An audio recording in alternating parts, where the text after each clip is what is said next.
Hey everyone, welcome back to the moment where we're 9 days into this year. Okay, that's just like one thing that I have to say. It's not great out there, but we're here. We're excited. We have a fantastic guest co-host in Laurie Kilmartin. Y'all know Laurie. She's a comedian. She's everywhere. She has her special on Hulu, Cis Woke Grief Slut, which, listen, trademark that if you haven't already. And she's also a late night writer. You've laughed at all her jokes. And now you're seeing her face in all the places these days. Laurie Kilmartin is here. And as always, my wonderful co-host, Rebecca Senanez. Good morning, you two. Good morning. Today on the show, we're going to have Katie Phang, who is a fantastic journalist that we all know and love, to talk about what is happening with the ICE shooting and the murdering of a U.S. citizen in Minnesota and the narrative that the Trump administration is just hoping you will sign off on. But first, let's get into our hot topics. We're going to talk about this new Trump interview that has been getting these like little updates over the last couple days, and I've been obsessing over it, including the fact that his morality is the only thing that keeps him in check, whether or not the U.S. is headed to Greenland, and the world is unhinged, but the award show season goes on, which is great to have Laurie here for that. So we're going to talk a little bit about how the hell do you still make it funny when nothing feels funny? You guys, a lot's going on. Rebecca, kick us off. What's going on with this New York Times interview? All right. So yesterday, the New York Times, I got a push notification that just said Trump lays out a vision of power restrained only by my own morality, which felt in a week of like intense news, like a wild little cherry on top, where it just feels like, oh, got it. But in it, like the article itself was also fascinating. You know, he talks first of this vision of international power, specifically after Venezuela. And this is where this quote comes from, where he says, they say, like, are there any checks on you? And he says, yeah, my own morality, my own mind. And I was like, he's a manifesting girly, you know, like, I guess, okay. And then he talks about the United States going to Greenland, which we're going to talk a little bit about more later. But I specifically found it interesting that he seems like totally undeterred by like the potential breakup of NATO. You know, he acknowledged that there may be a trade-off here where like, oh, you know, if we want Greenland, we might have to get out of NATO. And that seemed to be no problem.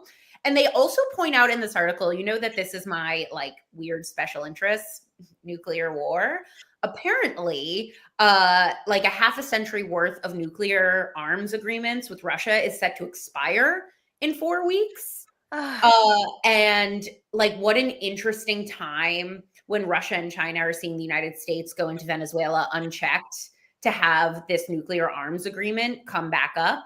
And he says, if it expires, you know, like he seems pretty blasé about it. So anyways, the article is worth a read, as Meredith said, but these were the things that really struck me in it. What struck you, Meredith, my friend? Well, there's so many things that struck me. And I want to kick it to Laurie first, because I want to know, Laurie, when you hear the term he's being ruled by his own morality, just like off the top of your head. What's scary is I think he believes that. I think he has a moral code that no one else shares on earth, maybe for other pedophiles. So I think he really believes what he's saying. And I do think his mind is keeping him in check because he's losing it and he's all over the place. Like, I don't know what's worse, having a full evil mind like Bannon keeping you in check, or a rapidly demented mind like Trump's. It seems like he has to lean on Stephen Miller now because his brain is sliding out of his ears, his shot ears. And so we're actually being ruled by some little cabal that's in the White House that we're not completely sure of. Right, yeah. Like we're being ruled by Stephen Miller's morality at this point, right? Scariest dude. Stephen Miller, who literally looks like Lord Voldemort. Like, come on. Like, it's a little on the nose. Like, Laurie, as somebody in a writer's room, doesn't it feel a little on the nose here? It is. When they say history doesn't repeat, it rhymes. It's like, no, I think it's literally repeating. I mean, Miller and Goebbels, is it Goebbels? Face to face, they look almost exactly alike, you know? So, yeah. let's shake it up, history. I thought you just rhymed. Yeah, let's shake it up. Let's shake it up.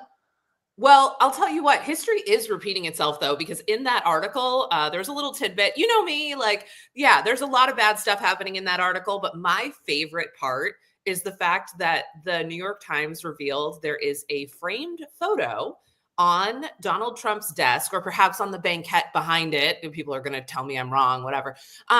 There is a framed photo of John Jr.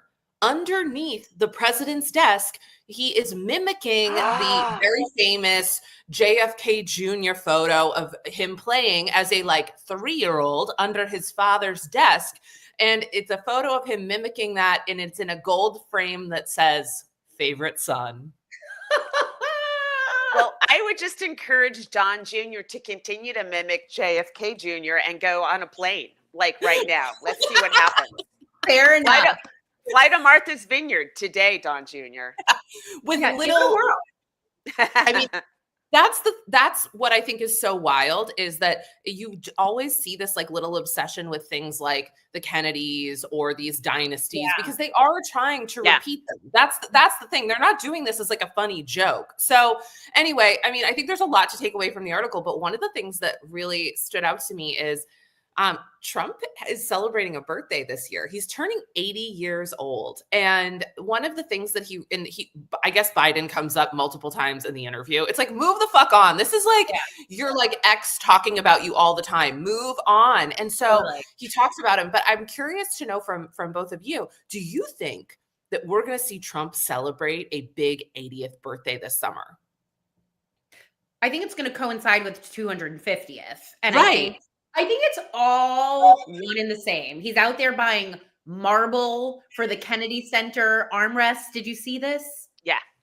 I can't imagine anything more uncomfortable. Right? Oh my God, that sounds awful. Right. But it's just bizarre. But my point being is I really do think that the world is run by Vladimir Putin, Benjamin Netanyahu, Donald Trump, these aging men who on some level deep inside know that they are going to die and fear death, and are doing anything they can to cling to a legacy, cling to life, cling to power. Did you ever see the movie Moonstruck? Literally.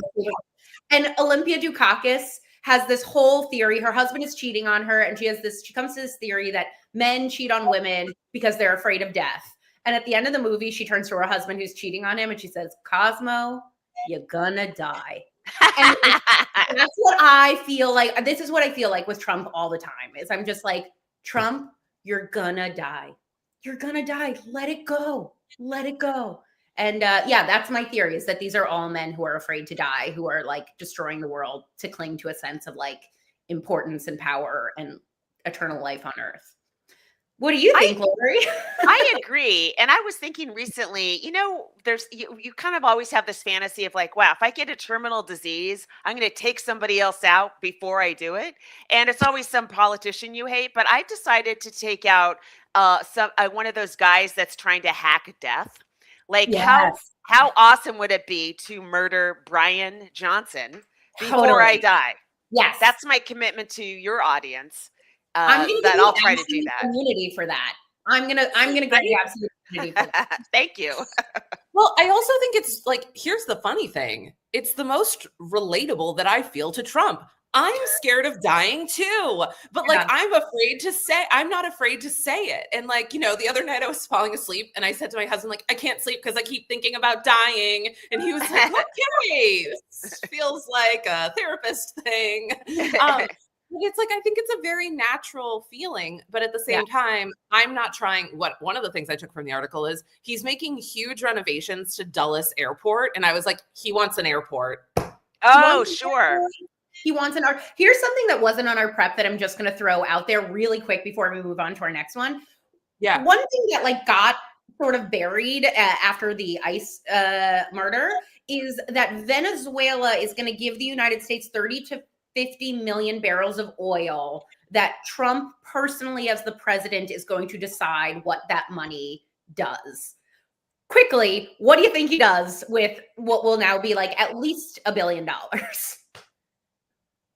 I would say, more Trump coin. I think he's just going to invest in his crypto and drive the price down, then drive it up, and then sell it. I mean, I've never seen an oil company redistribute wealth to people, and I certainly don't expect Donald Trump to. He's going to steal it like he's stealing everything. Yeah.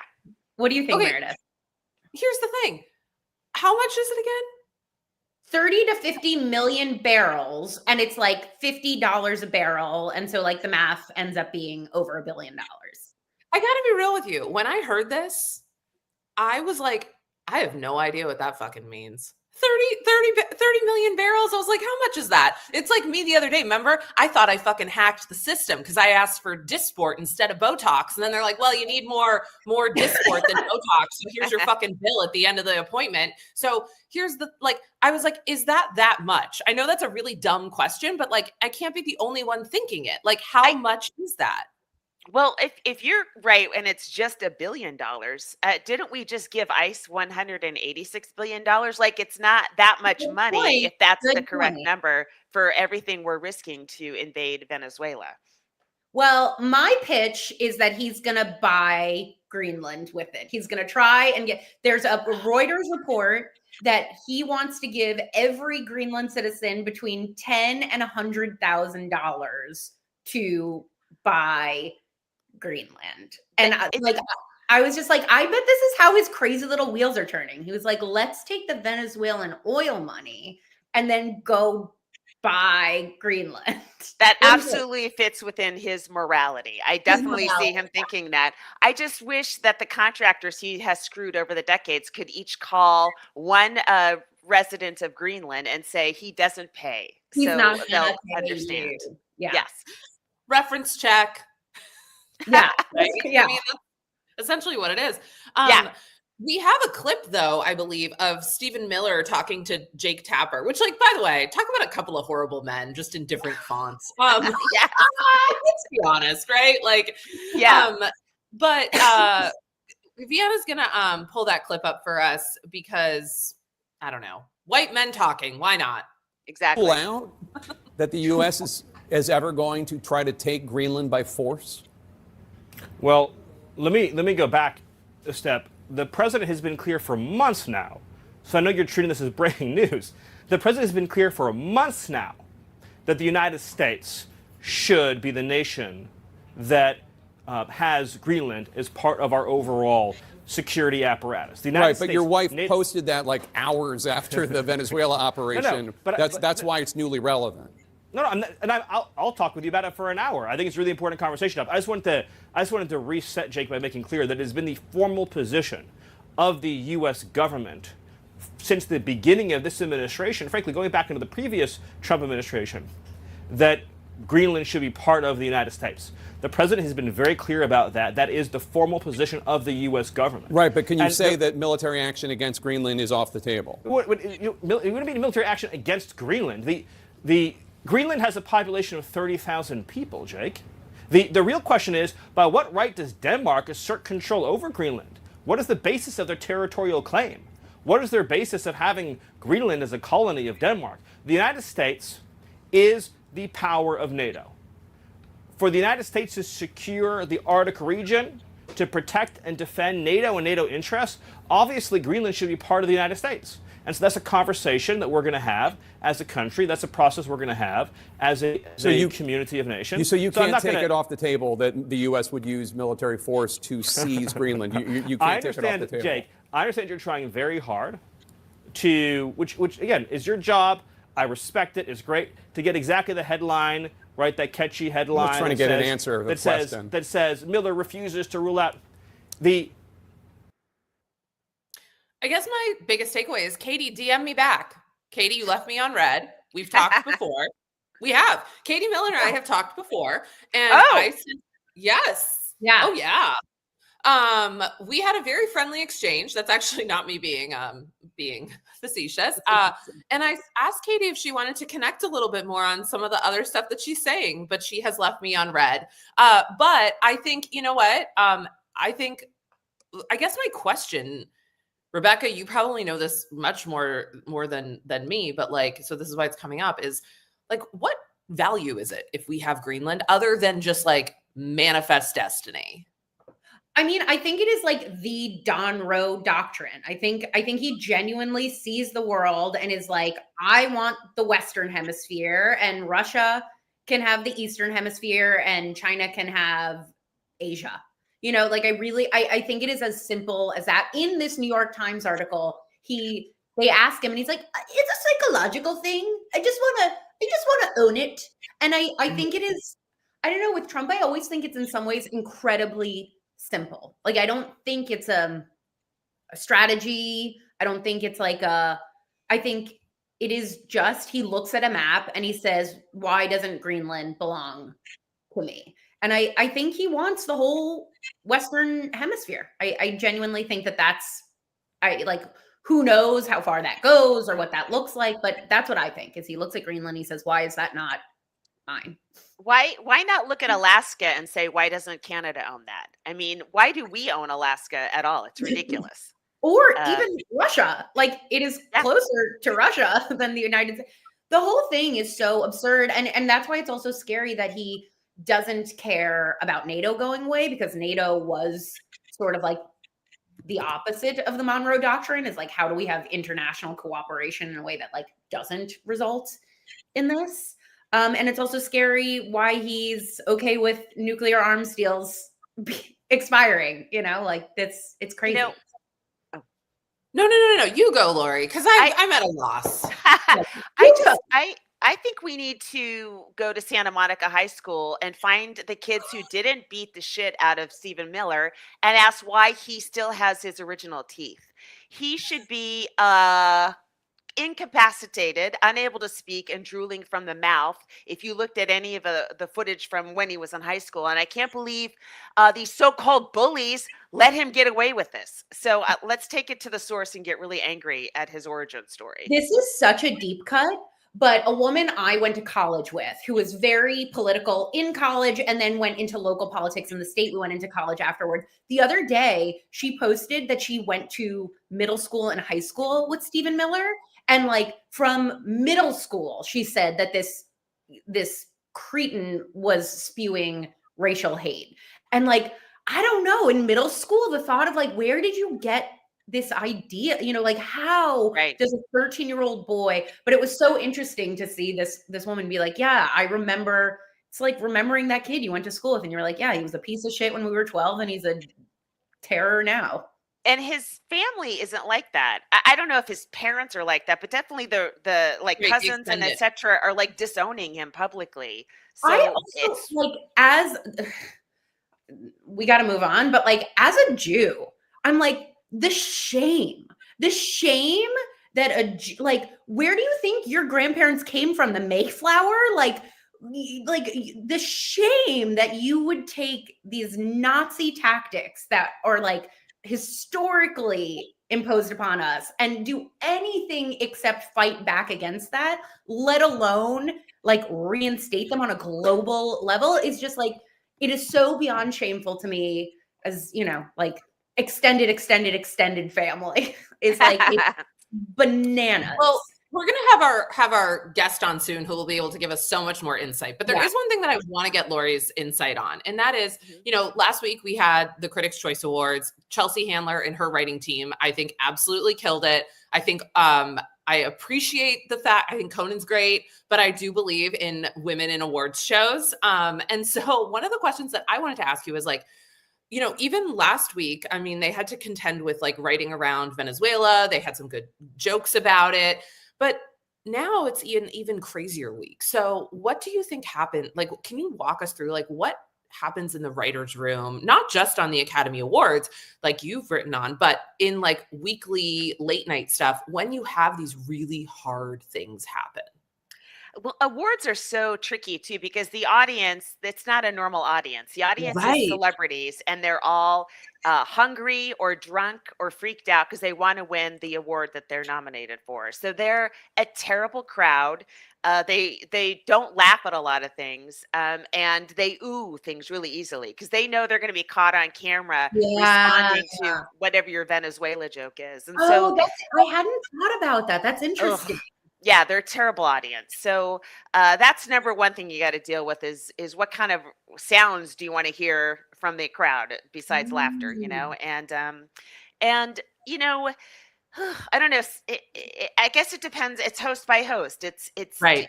You know, do you want to provide a bubble where people can just forget for 3 hours that there are horrible things happening and we're just going to enjoy some silly jokes? There's complete 1000% value in that. Sometimes you just need to leave things alone for a little bit and escape and get a couple good laughs, and then with with the late night shows more, you are responding every single day to what's happening, and it does. It's weird because I used to think, oh, late night's sort of dying a little bit. I mean, obviously just because of streaming and stuff, but who watches late night is Donald Trump. And so and it's really important to him that he not be joked about. And so every time a late night show hits back a little bit, it's something. It drives him insane. And they care about that more than even we do. We're just like, it's just a joke. You put it up there. And they really are enraged by it. So that's also something. Okay, I have one more question before we transition to our guest. And Laurie, if you had to pick the president who's the best at taking a joke, like about themselves at their detriment, that you have seen in the last, 40 years, who would you say? Okay, Obama's a kind of an obvious choice. He was good at telling jokes. I kind of think George Bush was good at it too. Yeah. I don't like him, obviously, although I like him a lot more than Trump, but I actually think he understood he was kind of dumb. Yeah. And went with it. Watch me drive this. Yeah. Right. Honestly, we love that. Well, we're gonna prep to our guests. We're gonna talk a little bit about some of the other stuff that's going on. In particular, we're gonna talk about ICE in Minnesota. We have with us today Katie Phang. She is an independent journalist and trial lawyer. You know her from the Katie Phang News channel on YouTube. We are thrilled she's with us today. Oh my God, look at her. There she is. Hey, everybody. Thanks for having me. What a great way to end a shitty week, being able to be with you guys. We feel the same way. My God.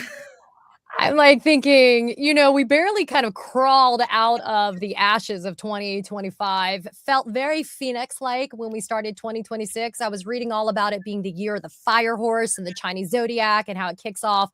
And I was like, shit, it's been a whole year and 7 days so far. So I'm ready. Let's go. Well, let's unfortunately just start with it, because let's talk about the Trump administration's reaction to an ICE agent shooting and murdering an unarmed American woman. Renee Good in Minneapolis earlier this week. She was a poet, a wife, and a mom of 3. And the reaction from Trump has been pretty jarring. The narrative that the administration has put out is that this woman was a domestic terrorist, that she intentionally struck the ICE agent with her car. I know you've watched this video multiple times. I was watching a video that you did earlier today about this. Can you help us make a little sense of how this narrative is getting spun by the videos? And do you think that the majority of Americans have seen this video? Oh, I think the majority of Americans have seen some version of bystander footage. Whether they've seen all of the angles is left to be seen. There was an incredibly, I thought, well done, comprehensive video that the New York Times put together. It cobbled together several bystander footage videos. And I thought it was incredibly well done because it began prior to the shooting. And that was a really critical part of it, because what you're hearing from the Trump administration, as is typical with the Trump regime, as we call it, they're lies. It's a false narrative. And as somebody who did a lot of crisis comms and PR prior to going into full-time media, because I've been a trial lawyer for decades, you never want a client or a party having a particular position to which they are committed. And straight out of the gate, you heard Kristi Noem calling her a domestic terrorist. You saw Trump in his absurd Truth Social. You now even have JD Vance calling her a whole bunch of horrible stuff. And, putting aside us yawning about the typical leftist, kind of violent rhetoric that only comes from leftist type of messaging, what's really unfortunate is that this is a U.S. citizen who was murdered after dropping off her 6-year-old son at school whose partner there's new video footage that just got released today, this morning. Her partner was actually getting back into the SUV when she was shot and murdered in front of her.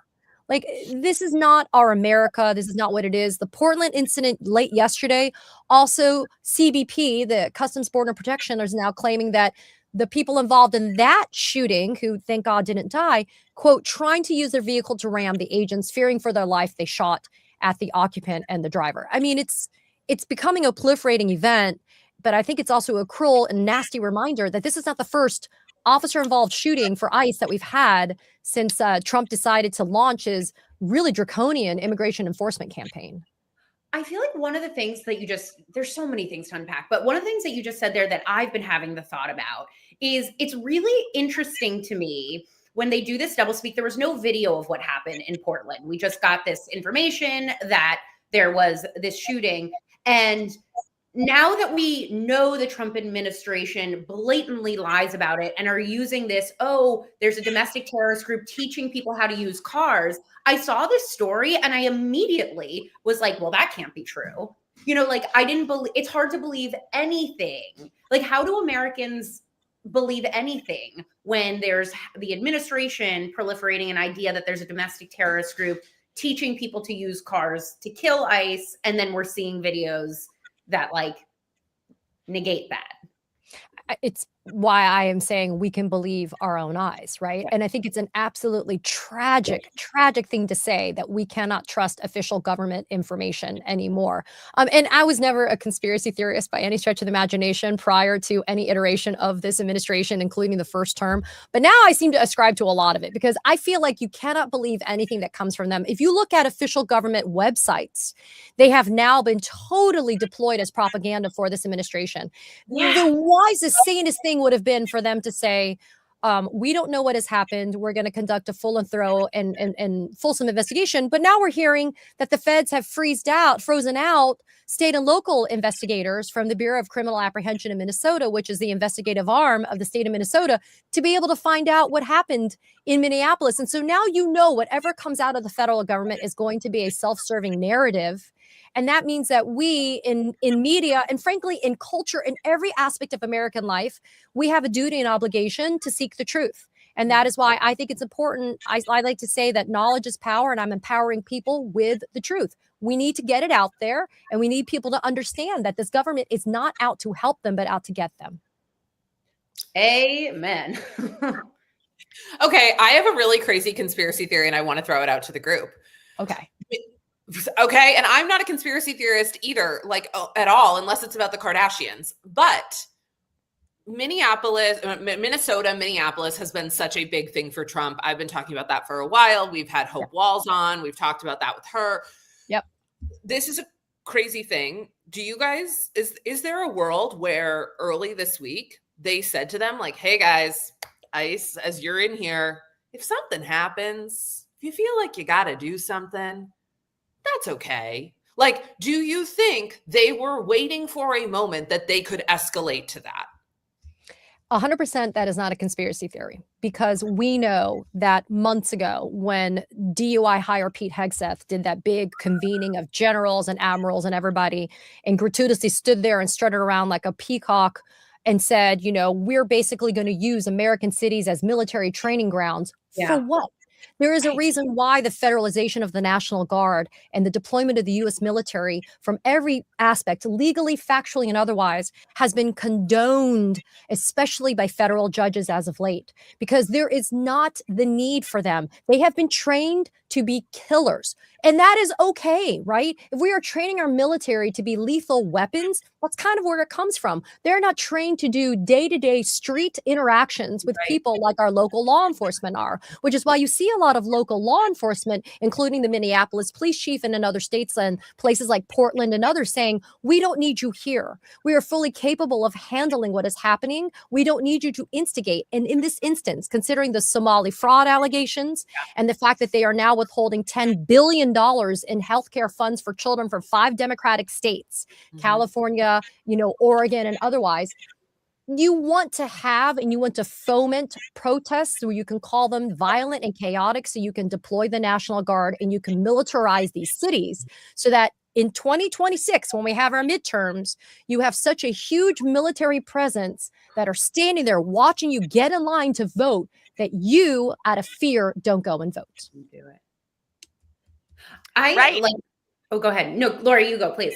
Yeah, I mean, if they're going after, they are targeting Black and brown Americans. Why would you risk that by standing in line to vote? That's actually quite terrifying that you laid that out. Who wants the harassment? Who wants the fear of U.S. citizens? As we saw, Nicole Good was a U.S. citizen. Who, as a U.S. citizen, wants to be dragged into custody to have to prove your citizenship? And by the way, if you get dragged into custody, what don't you do? You don't get to vote right then and there, right? And also, by the way, he's already started dismantling the mail-in ballots. Trump has gone and said, oh, that, he's doing it from. What I have found really terrifying about this week is it feels like it's coming from every side. It's like they're pulling out from underneath us. They're pulling out information from underneath us and then attacking us and telling us what we didn't see. My answer to this conspiracy that I kind of want to take forward is yesterday in a press conference, Vice President J.D. Vance, who is the most, truly maybe the worst person on earth, although Stephen Miller, Stephen Miller. You think so? Okay. He said, well, I want to watch a clip because he said that this person, this ICE agent has. Thanks for taking my question. So the head of Minnesota's investigations agency says that the U.S. Attorney's Office has essentially cut off the state investigations agency's access to the investigation. What is the precedent for that, and why shouldn't the Minnesota officials on the ground have access and evidence to work on this investigation? First of all, I wish the state officials in Minnesota would investigate why you have so many people who are using their vehicles and other means to actually interfere with a legitimate law enforcement operation. The precedent here is very simple. You have a federal law enforcement official engaging in federal law enforcement action. That's a federal issue. That guy is protected by absolute immunity. He was doing his job. The idea that Tim Walz and a bunch of radicals in Minneapolis are going to go after and make this guy's life miserable because he was doing the job that he was asked to do is preposterous. The unprecedented thing is the idea that a local official can actually prosecute a federal official with absolute immunity. I've never seen anything like that. It would get tossed out by a judge. So what I'd like Minnesota to focus on is the real issue that they're encouraging people. Minneapolis officials are encouraging people to commit violence against ICE officials. It's ridiculous. It's got to stop. Okay. Yeah, I was gonna ask you, does this meet absolute immunity? It also, it struck me that the Portland shooting happened right after. I was like, it sounds to me like he just gave everybody a pass. Cook, Katie, go cook. So a few thoughts. One, being an absolutely petty bitch. Can you imagine coming home to that mansplaining couch fucker? I could not imagine being Usha Vance, who I think also is a whole other fucking conversation to be had. But no, Yale Law School is clamoring for its law degree back from this guy. There is no absolute immunity. It doesn't exist. There is this idea that there is federal immunity that is possible for a defense if a federal agent like the guy who killed Renee Nicole Good gets criminally prosecuted. However, it doesn't give you absolute immunity. You have to be able to do conduct within the scope of your duties as a federal agent, and you can't go beyond that. You can't violate your training to be able to do it. And we know that that's exactly what this guy did. But you have absolutely hit the nail on the point, though. When you have the vice president of the United States with a footnote law degree, again, Yale wants it back, who says just so definitively in my mansplaining way that there is absolute immunity, and you're some dumbass federal agent, you're like, well, shit, I'm just going to go do whatever the hell I want to do because the vice president told me that I have absolute fucking immunity. So you know what? Am I going to parade in J.D. Vance at your trial when you're prosecuted and say, well, here's my defense, J.D. Vance?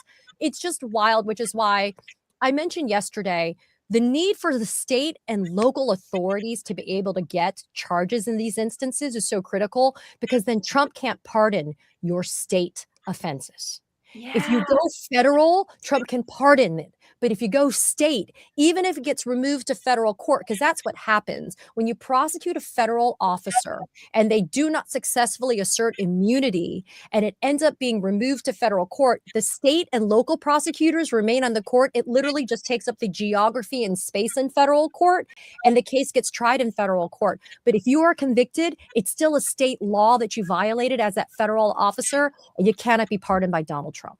This just occurred to me, but do you think this is part of why they're not letting state investigators into the FBI investigation to make it into simply a federal and not a state level offense?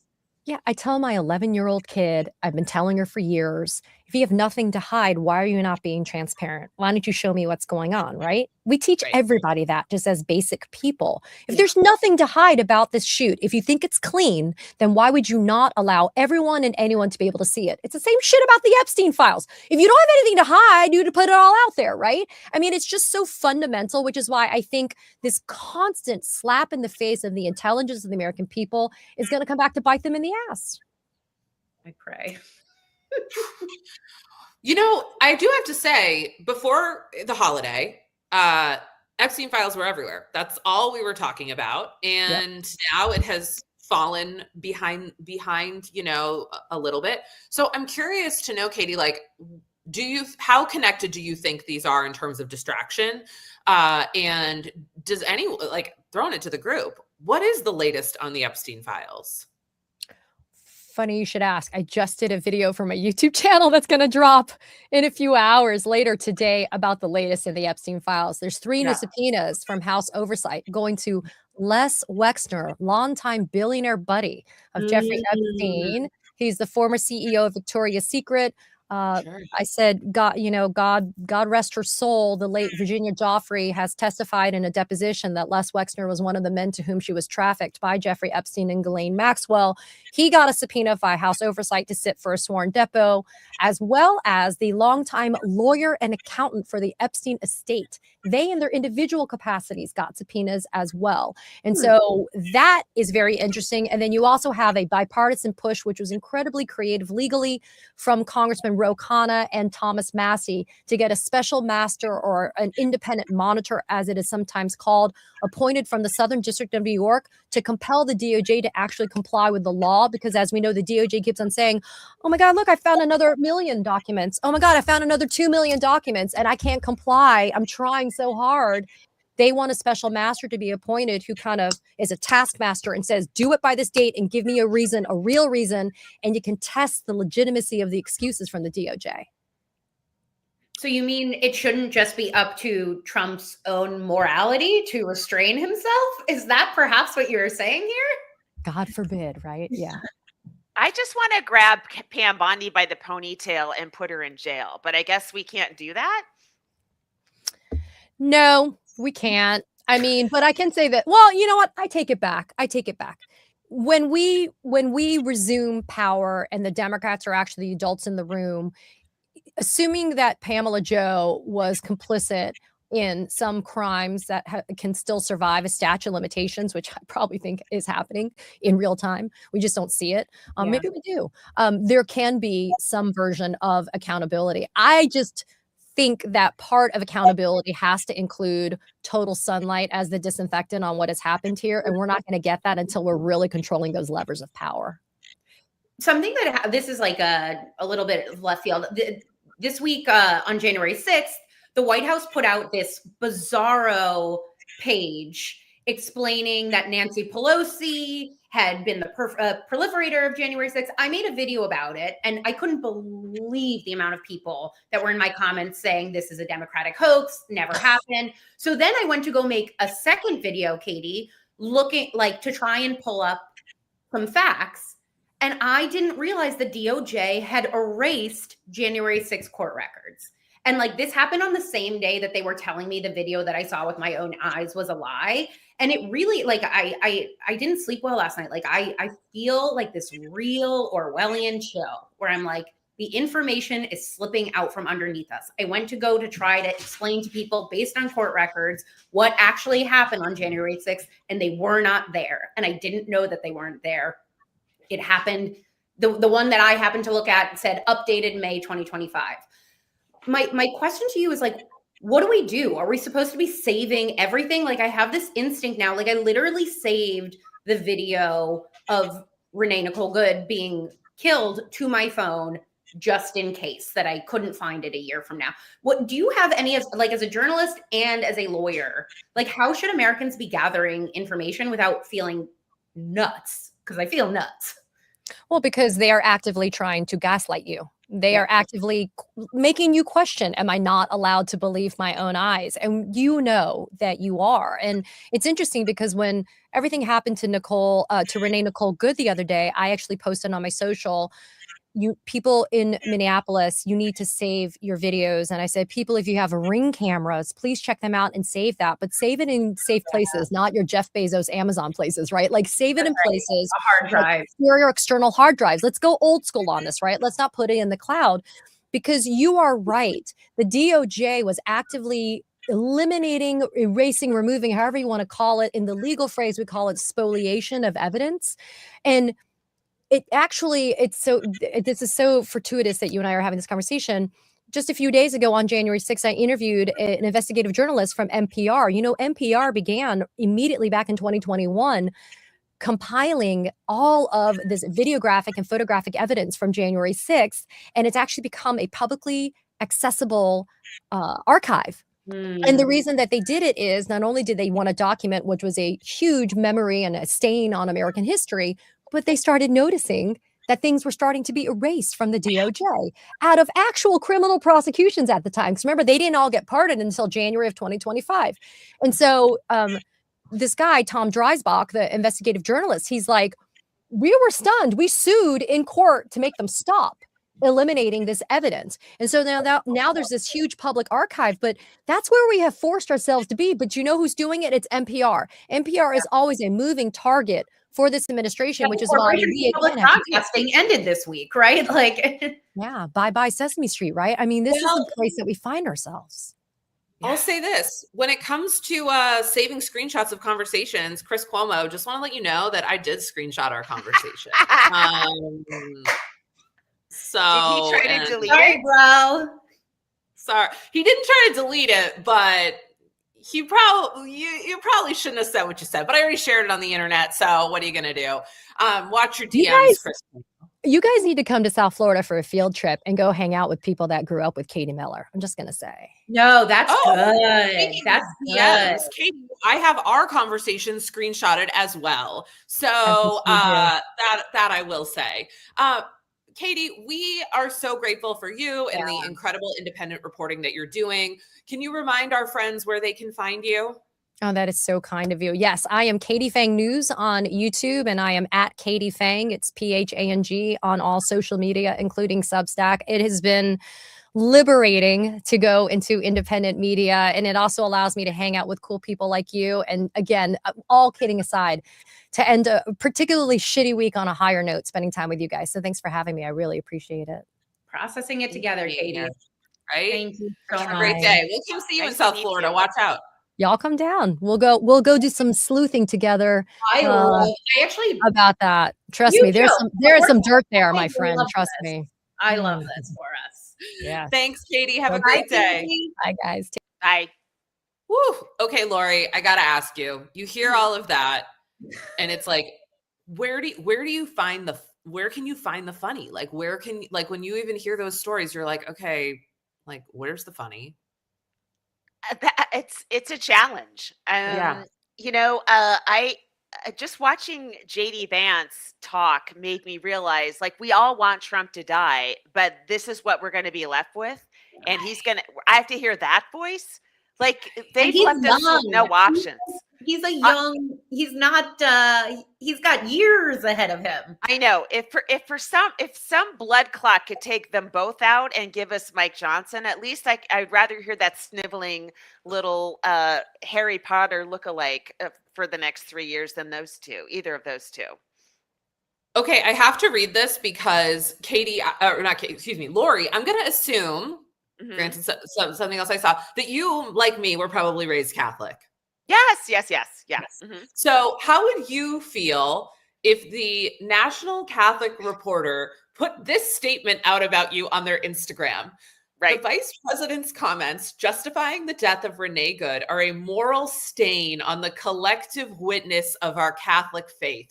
My mother would find a way to resurrect herself to slap me across the face if that was being out there. Like, as a Catholic, when you hear that, like, don't you just know, like, that is the ultimate shame? Oh, it is. And also, like, Pope Leo is actually bringing it. And Yeah. I love what he's doing. And Francis too. Like, when the Catholic church I grew up in, I was not into. Then all the pedophile stuff came. I'm like, why would anyone, right? And I've dragged my son to church once just so he knew how, what I dealt What you with went as through? a child. Yes. So I understand some of my trauma. But I mean, the pivot that they're doing on some issues, not, abortion, obviously, or gay rights, really, but their pivot they're doing on this is really impressive to me. And I think that's obviously coming from the Vatican, I he's anyone who converts to the Catholic faith is I so know. suspicious to me. Like, Me too. it is so draconian. Why would you want to be a part of that? And so he's one of those converts, JD, that Yeah. takes to it and, loves Opus Dei and is like attracted to the Catholic Church from the year 800 or something, he's definitely not a Martin Sheen Catholic or a Berrigan Brothers Catholic. He's an old school evil guy, Yeah. Oh, for sure. Like, I feel like when I found out, No, I found out he I was was, just gonna say I always loved the Catholics. I've always, I don't know, the Catholics have always, my best friend, I always say my best friend growing up was a Catholic girl, Irish Catholic, and she was the first person that said to me when we were in middle school, we don't use the word gay as a derogatory term. And I never did again. And she said, we learned it in church and we don't do it. And ever since then, I was like, Catholics get a bad rap. Catholics have like a moral center there. So sorry, go ahead. no, I just thinking, like, and as soon as I found out he was a convert, I was like, oh yeah, like that, Right. it completely tracks. Who else is a convert? Who's that child actor who's now like an adult actor who's like fucking insane? The kid from Even Scott Steven. Baio. What? No, Shia LaBeouf? Shia LaBeouf is also a convert. Really? Which, like, Oh. yeah, and he loves Opus Dei. He loves Latin Mass. It's all that fucking bullshit. So Wow. anyway, on a lighter note, Rebecca, what's having a moment for you right now? I don't know that this is necessarily a lighter note, but it has interested me, which is on TikTok. My feed is now filled with Europeans, Canadians, and Australians talking to Americans and saying, why aren't you protesting your government? And what's fascinating about it is, like, theoretically, they're very right. And I get it because, like, the United States is doing terrible things and it affects every single country. And it's such like a flat, unnuanced understanding of the lived American experience that it's like a little bit infuriating to see, where you're like, hey, this is a giant country where people's healthcare is attached to their work and our police carry guns and like all these nuanced things. And I see a lot of Americans giving this pushback, and it's the same Americans who've also been very loud about telling the Middle East how to run their countries. And it's just interesting to see this flip, to see the world trying to explain the American experience to us, and to see it and be like, yeah, I hear what you're saying. I agree. And it doesn't, like, you couldn't possibly understand the lived reality on the ground. It's having it, like, it's bizarro world, and it's important to see it. And I just find it absolutely fascinating. And that's what's having a moment for me. What's having a moment for you?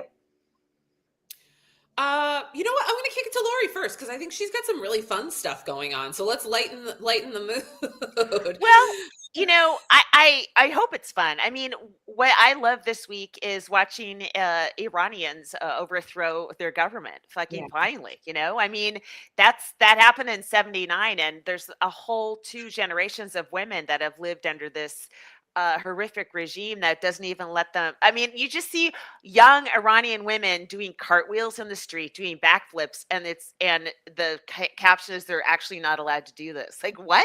You can't even move. And there's a bunch of video of Iranian women lighting a picture of the Ayatollah on fire with the cigarette they're smoking, which is so badass and That so is cool. iconic behavior. Totally. Yeah. Totally. And it's exciting to see so many young women going, fuck this, Yeah. and seizing their rights back. And, I don't know if they're the complete driving force behind it, but the police are even responding, like authorities are even responding and siding with young people on this. And, Iran has so many young people and it's so much to contribute. And they've just been under this literally or metaphorically a veil for so long, and I can't wait to see how it turns out for them. I hope it's awesome. I know. I like that. That's my I don't know, Richter scale for fun. Now I'm like, what feels fun? What's happening? This. Yeah, over the Iranian government. Yeah. Also, too, just, here at the moment, we don't condone the use of nicotine products. But I will say, yes, we do. Rebecca, we've got at least 4 to 6 Gen Alphas watching right now. I certainly don't encourage it. I'm just saying, after this week, I might. Yes, here we go. Yes, this is an cool. This is an album cover. This is the coolest chick I've ever seen in my life. This is, and we actually condone anything the Islamic government, the Islamic I blanking on how exactly they're called, but if they're against it, I'm for it, and good for this gal. Yeah, right. And kids, I just want to say, this would not look half as cool with a vape. Yeah, I know. Smoke cigarettes like a real. Right? Like a real addict. Fuck up. That's the theme of today's show. Yeah, if you learned anything today, kids, get lung cancer like your grandparents did. Yeah, Okay, the old-fashioned way. Get an old-fashioned cigarette addiction and switch to vaping when you're pretending it's better. Don't vape, you losers. But speaking of losers, let's talk about my ex-boyfriend for a couple minutes. He's my moment. As always, my ex-boyfriend, Josh Hawley, for legal purposes, I need to say I've never met or known Josh Hawley, but I like to call him my ex-boyfriend. Why? I don't know. But why Josh Hawley is having a moment for me isn't just because he refuses to respond to my emails or his team refuses to respond to my emails. True. They do. But I am intrigued by the fact that Josh Hawley, Lisa Murkowski, Senator Susan Collins, Rand Paul, a few others, they broke with their party this week in regards to what was brought out in the Senate about keeping Trump in check around Venezuela. So Trump is pissed at all of the senators who voted against him. Now, it's a very long path to get this to go into effect, what the Senate passed the other day, because it would still need to go to the House and then it would need to go to Trump. So it's probably not going to happen. But these senators made a really interesting decision in breaking with the party. And we know that Trump does not take well to people breaking with the party. Like, look where Marjorie Taylor Greene is now. So I guess my moment is just are we seeing perhaps the fall of Rome? Like, these senators know now that they have openly upset Trump. So I think it's a good thing. And even if nothing comes of it, I'm excited about it. So you know what, Josh?